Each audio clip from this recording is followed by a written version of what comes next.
आइए जी, अब तक पहले चैप्टर में हमने जो है क्लास 11 केमिस्ट्री में some basic concept of chemistry, इसमें जो हमने फिनिश किया है वो ये है कि लेक्चर 8 तक हमने फिनिश किया है। 8 लेक्चर्स हमने कंप्लीट कर लिए हम। उन 8 लेक्चर में जो फिनिश किया है हमने कहाँ तक पहुँचे एक्चुअली हमारा बस एक टॉपिक बचा हुआ है पूरे चैप्टर से, स्टोइकोमेट्री वाला। बाकी जो लेक्चर्स है उसमें हमने पूरा चैप्टर कंप्लीट कर लिया है। पिछली बार जो हमने एम्पेरिकल फार्मूला और मॉलिक्यूलर फार्मूला पर जो थोड़ी बहुत डिस्कशन की थी उसका थोड़ा बहुत पार्ट रह रहा है। वो यह है कि उसमें क्या है कि एम्पेरिकल मॉलिक्यूलर फार्मूला में जो हमने डेफिनेशन बता दी थी दोनों की, ठीक है, निकालने का तरीका हमें पता है कैसे निकालते हैं, लेकिन एक उदाहरण जो थे प्रॉब्लम्स जो थे हमने खाली एम्पेरिकल फार्मूला के डिस्कस किए थे। अब देखते हैं मॉलिक्यूलर फार्मूला के भी एक एग्जांपल कर लेते हैं, उसके बाद हम लेक्चर 9 में जो है हम चलते हैं स्टोइकोमेट्री के कैलकुलेशंस पे। तो स्टोइकोमेट्री के टॉपिक आगे डिस्कस करेंगे हम, ठीक है। तो एक प्रॉब्लम जो है, ये प्रॉब्लम जो कि मतलब जो बता रही है कि मतलब ऐसा कोई कंपाउंड है कार्बन हाइड्रोजन ऑक्सीजन से मिलकर बना है, जिसमें हाइड्रोजन 4.07%, कार्बन 24.47% और ऑक्सीजन 71.65% है परसेंटेज, ठीक है। तो हम अब जो लेक्चर 8 है उसमें एम्पेरिकल फार्मूला कैसे निकालना है पूरा डिस्कस किया था, ठीक। इसमें भी मतलब ये ऐसे ही निकालना है। हमने कहा था मॉलिक्यूलर फार्मूला निकालना है, तो ठीक है, तो हमें एम्पेरिकल फार्मूला पहले हासिल करना पड़ेगा, गेन करना पड़ेगा, ठीक है। तो यहाँ जो है एक तो ये मतलब ऐसे जिस सवाल में मॉलिक्यूलर मास निकालना होता है, मतलब मॉलिक्यूलर फार्मूला निकालना होता है, उसमें एक खास बात ये होती है कि उसमें मॉलिक्यूलर मास दिया हुआ होता है। तो इसमें 98.96 जो मॉलिक्यूलर मास दिया हुआ है क्वेश्चन में, ठीक है, वो दिया हुआ है, तो ये गिवन होना चाहिए, ठीक है। उसके बाद हम एम्पेरिकल फार्मूला निकालेंगे, फिर मॉलिक्यूलर फार्मूला उससे गेन कर लेंगे, ठीक है। तो वही तरीका कि जैसे हम बस वही क्वेश्चन है, सॉल्यूशन लिखेंगे, सॉल्यूशन में to get the empirical formula first of all. उसके बाद वही जो एस नंबर थे, मतलब एलिमेंट जो कहते हैं कितने एलिमेंट्स है उसके नंबर, सीरियल नंबर, फिर element, percentage, atomic mass, relative number of mole, ठीक है, सिंपलेस्ट मोल नंबर रेशियो। ये रेशियो जो हमें मिल जाते हैं वही हमें बताते हैं, एक एम्पेरिकल फार्मूला हमें वही देते हैं। यहाँ 1 to 1 आया है जो सबसे लास्ट वाला कॉलम है, ठीक है। सबसे लास्ट वाले कॉलम में 1 to 1 जो हमारा वो आया है वही एम्पेरिकल फार्मूला का रेशियो है, ठीक है। यही एम्पेरिकल फार्मूला हमें देगा।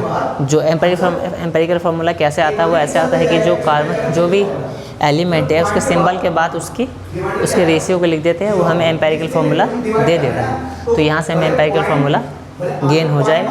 अब आगे कैसे मॉलिक्यूलर फार्मूला गेन करना है वो हम बता दें, ठीक है। वैसे हमने कल डिस्कस किया ही था, फिर भी आप इसको नोट डाउन कर लीजिए। अगर इस टॉपिक के बारे में लर्न कर रहे हैं तो ज़रूर नोट डाउन कीजिए इसको, और आगे हम कराते हैं।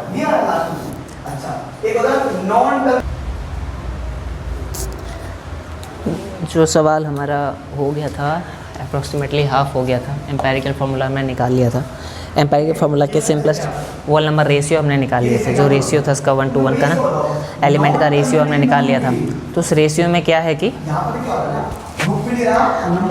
जो रेशियो हमने निकाल लिया है, ठीक है, तो उस रेशियो में जो हमने कहा था कि अगर एम्पेरिकल फार्मूला गेन करना है तो एलिमेंट्स के सिंबल के बाद लिख दो, तो वही C1H2Cl, ये हो गया ना 1 to 1 का CH2Cl। तो ये हमारे एम्पेरिकल फार्मूला आ गया। एम्पेरिकल फार्मूला मास निकालेंगे इसके बाद। एम्पेरिकल फार्मूला मास जो निकाला हमने वही 12 + 2 + 35.5 49.5 हमारा आया। अब निकालेंगे वैल्यू ऑफ n, ठीक है, n की वैल्यू मॉलिक्यूलर मास अपॉन में एम्पेरिकल फार्मूला मास, तो दोनों का वही 98.96 अपॉन में 49.5। तो ये अप्रॉक्सीमेटली हमें देगा वो 2 देगा निकाल, है ना, n की वैल्यू 2 आ गई। तो अब molecular formula is equals to empirical formula into में n। तो जो एम्पेरिकल फार्मूला हमारा CH2Cl था इसको n से इनटू कर देंगे, जो कि 2 था, तो C2H4Cl2, ये हमारा मॉलिक्यूलर फार्मूला गेन हो जाएगा, ठीक है। तो ये फार्मूला हमारा गेन हो गया। ये प्रॉब्लम भी हमारा टोटली सॉल्व हो चुका है, ठीक। इसे नोट डाउन कर लीजिए आप, बाकी हम आगे कंटिन्यू करते हैं।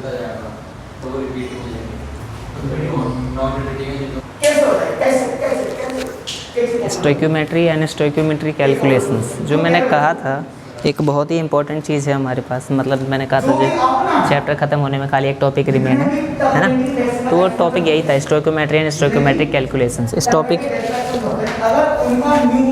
टॉपिक में क्या है कि, ठीक है, इस टॉपिक में हमें जो डिस्कस करना है वो ये है कि स्टोइकोमेट्री क्या है, स्टोइकोमेट्रिक कैलकुलस क्या है, इस पर एक को सवाल आता है। ठीक है, जो मैंने बताया एम्पिरिकल फार्मूला, मॉलिक्यूलर फार्मूला, और इस पर थोड़े बहुत ये 3 चीज़ पढ़ लीजिएगा।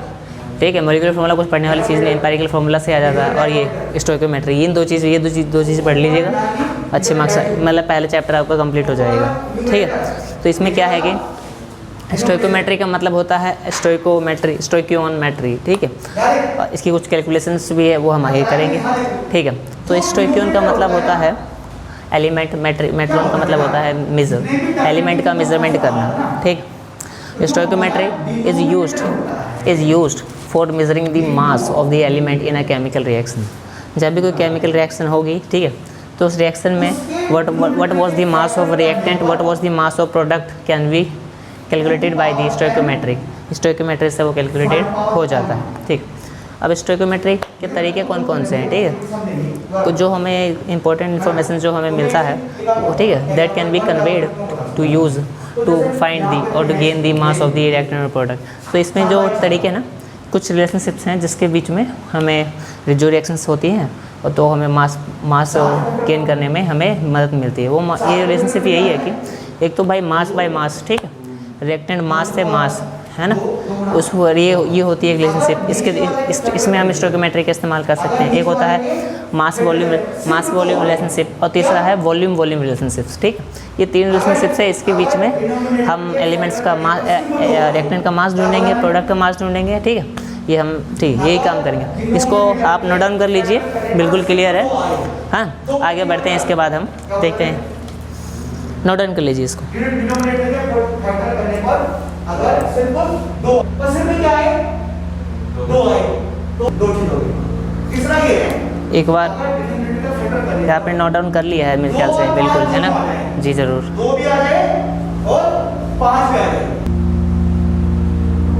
ठीक, लिमिटिंग रीजेंट और लिमिटिंग रिएक्टेंट। ठीक है, ये एक नंबर का पेपर में आएगा, एनसीईआरटी के लगभग लास्ट में लिखा हुआ है ये लिमिटिंग रीजेंट और लिमिटिंग रिएक्टेंट के बारे में। तो मतलब लिमिटिंग रीजेंट के बारे में यही है, कह सकते हैं हम कि पिछला आपने नोट डाउन कर लिया होगा, ये वाला देखिए ज़रा। ठीक, तो लिमिटेड रीजेंट वो है, मतलब वो रीजेंट, ठीक है, और reactant which is completely consume in a chemical reaction. ठीक है, मतलब वो चीज़ जैसे दो रिएक्टेंट रिएक्ट हो गए, रिएक्शन होगी, कंपाउंड बनाएंगे, कंपाउंड बन गया। ठीक है, कुछ चीज़ ना रेजिड्यू के तौर पर रह जाती है, कुछ चीज़ जो रिएक्ट नहीं हो पाती। ठीक है, तो वो एक्सेस रिएजेंट होता है, लेकिन जो पूरी रिएक्ट हो गई वो होती है लिमिटिंग रिएजेंट। ठीक है, जिसका एक भी कण नहीं बचा, सारे रिएक्ट हो गया, वो लिमिटिंग रिएजेंट होता है। ये तभी होता है जब अनबैलेंस अमाउंट में 2 चीज़ें रिएक्ट करती हैं, एक ज़्यादा अमाउंट में है, एक कम अमाउंट में है, तो कम अमाउंट वाला ख़त्म हो जाता है, तभी ऐसा अक्सर होता है। ठीक है, which is completely consume in chemical reaction is known as the limiting reagent. ठीक है, अब उसके अपोजिट में है एक्सेस रीजन। ठीक है, the reagent which is not completely consume in a chemical reaction और रिएक्टेंट। ठीक है, तो वो मतलब 2 चीज़ रिएक्ट करेगी, जो मैंने कहा था कि रेजिड्यू के तौर पे रहती है, जो रिएक्ट नहीं हुई है। ठीक है, तो वो होता है हमारा एक्सेस रीजन। ठीक है, अब उसके बाद ये इसको रीज़न क्या है, इसको ये को कहने का कि ये लिमिटिंग रीजन है। रीज़न तो यही है बिकॉज इट मतलब reagent is called limiting reagent because it stops the process of progress की जो प्रोसेस वो रोक देता है पूरा। ठीक है, आगे जो रिएक्शन है आगे प्रोसीड नहीं करेगी क्योंकि पीछे रिएक्टेंट खत्म हो चुका है, तो इसीलिए इसको लिमिटिंग रीजन कहते हैं, और एक्सेस इसलिए इसको लिमिटिंग रीजन कहते हैं जी। इसको नोट डाउन कर लीजिए पूरा। ठीक है, आगे हम कराते हैं।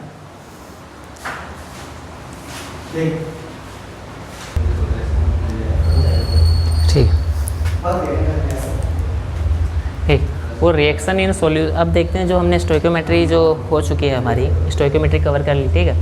ठीक है, बाकी उसके बारे में और कोई इन्फॉर्मेशन इस चैप्टर में तो डिस्कस करेंगे, कोई डाउट है तो ज़रूर पूछिएगा आप। ठीक है, अब उसके बाद जो है हमारा है रिएक्शन इन सॉल्यूशन। रिएक्शन जो सॉल्यूशन में होती है। ठीक है, रिएक्शन सॉल्यूशन क्या है? Solution is a homogeneous mixture of 2 or more components which are chemically non reacting. ठीक है, वो रिएक्ट नहीं कर सकते एक दूसरे से, अगर रिएक्ट कर लिया तो फिर तो वो कम प्रोडक्ट बना देंगे, सॉल्यूशन नहीं कहलाएगा, फिर केमिकली कुछ कहलाएगा। लेकिन ये सॉल्यूशन में क्या कहते हैं कि नॉन रिएक्टिंग्स 2 सब्सटेंस मौजूद चाहिए। ठीक है, मौजूद होने चाहिए। अब इसको दर्शाने के कई तरीके हैं। ठीक है, सॉल्यूशन को दर्शाने के कई तरीके हैं। मास परसेंट मास परसेंट वेट परसेंट है ना, W/W%, तो वो यही होता है। तो उसमें क्या होता है कि ठीक है, एक तरीका है, ठीक है, क्या कहते हैं इसमें, तो जो एक चीज़ मिलाई है उसका मास अपॉन में ओवरऑल मास इंटू में 100, ठीक है, mass of element upon mass of overall compound into में 100, या फिर mass of overall solution into 100, overall को 100 इंटू कर देंगे तो मास परसेंट हमारी गेन हो जाती है, ठीक है। उसके बाद जो है चीज़ है हमारे पास वो है कि मोल फ्रैक्शन, ठीक है। मोल फ्रैक्शन क्या है?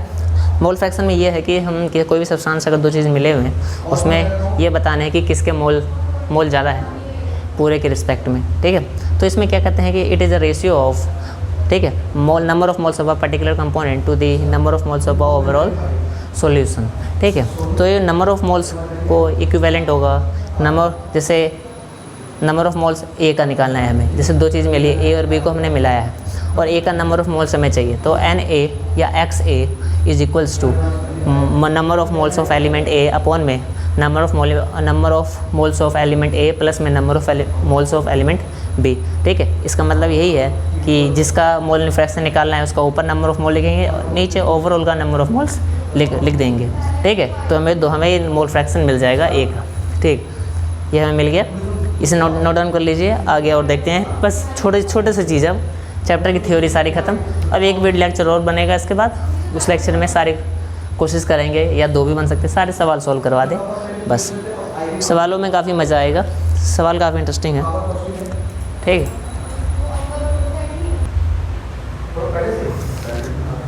है। जो हमारे number of mole fraction discuss कर रहे थे हम, तो मोल फ्रैक्शन में ही ऐसे ही निकालते हैं जैसे डिनोट कर रखा ना, Na अपॉन में Na प्लस NB XA का मतलब मोल फ्रैक्शन ऑफ A, ऐसे ही मोल फ्रैक्शन ऑफ B, दोनों को जोड़ देंगे हमेशा 1 आएगा अगर दो ही चीज़ से सॉल्यूशन बना है तो, ठीक है। और जो चीज़ है, और इसके बाद जो चीज़ है वो है मतलब कुछ चीज़ टर्म्स है ना, हम सॉल्यूशन रिलेशन इन सॉल्यूशन में डिस्कस कर रहे थे, वो ये है कि मोलैरिटी, ठीक है। उसके बाद 2-3 है उसको करवाते हैं। मोलैरिटी यही होती है कि number of moles of solute dissolve in 1 litre of the solution, ठीक है। WV/MB इंटू में ओवरऑल को 1000 से इंटू करो अपॉन में VL वॉल्यूम इन लीटर, ठीक है। और वॉल्यूम यहाँ मिलीलीटर में है इसलिए ऊपर 1000 लगा हुआ है, ठीक है, कंफ्यूज मत होइएगा। और दूसरे में जो molality number of moles of solute dissolve in 1 kg of solvent, यहाँ खाली सॉल्वेंट का मास है, सॉल्यूट का मास नहीं। जब भी सॉल्यूशन का मास होगा उसमें सॉल्यूट का मास घटा के सॉल्वेंट का मास आएगा तो हमें मोलैलिटी मिल जाएगी, ठीक है। तो ये है। इसके बाद 2-3 और चीज़ें इसको देख के कब ख़त्म करते हैं, इसे नोट डाउन कर लीजिए।